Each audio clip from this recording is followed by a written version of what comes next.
নির্বাচন যত দেরি হবে সমস্যা আরও বাড়বে বলে মন্তব্য করেছেন বিএনপি মহাসচিব মির্জা ফখরুল ইসলাম আলমগীর।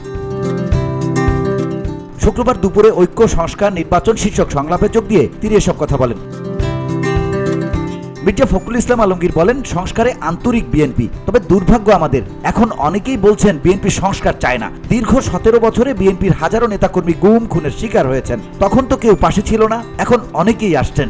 সংস্কার পক্ষে আমরা দুর্ভাগ্য আমাদের এখন কিছু কিছু বক্তব্য আসছে যে বিএনপি সংস্কার চায় না, নির্বাচন চায়। এই কথাটা সঠিক নয়। আমরা বারবার করে বলছি যে আমরা প্রয়োজনীয় সংস্কারটাকে শেষ অর্থাৎ ন্যূনতম যে সংস্কার প্রয়োজন একটা নির্বাচন করার জন্য, গ্রহণযোগ্য নির্বাচন করার জন্য, সেই সংস্কারটুকু করে আমরা নির্বাচনে যেতে চাই।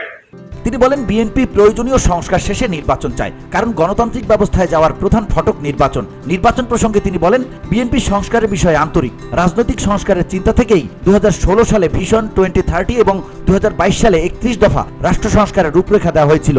যে গণতান্ত্রিক একটা ব্যবস্থায় যাওয়ার জন্য নির্বাচন হচ্ছে প্রধান ফটক, প্রধান দরজা, গেটওয়ে টু ডেমোক্রেসি।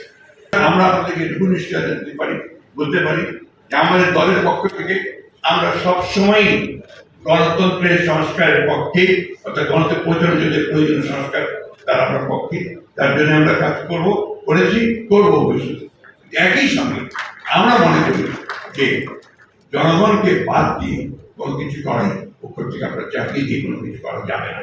সুতরাং আমরা সকলকে সঙ্গে নিয়ে সেই কাজগুলো করবো। বিএনপি প্রয়োজনীয় ন্যূনতম সংস্কার করে নির্বাচনে যেতে চায়, কিন্তু জনগণকে সঙ্গে নিয়ে এই কাজ করতে হবে বলে মন্তব্য করেন মির্জা ফখরুল। তবে জনগণের উপর কিছু চাপিয়ে দেওয়ার পক্ষে বিএনপি নয় বলেও জানান দলটির এই শীর্ষ নেতা। VOD Bangla news desk.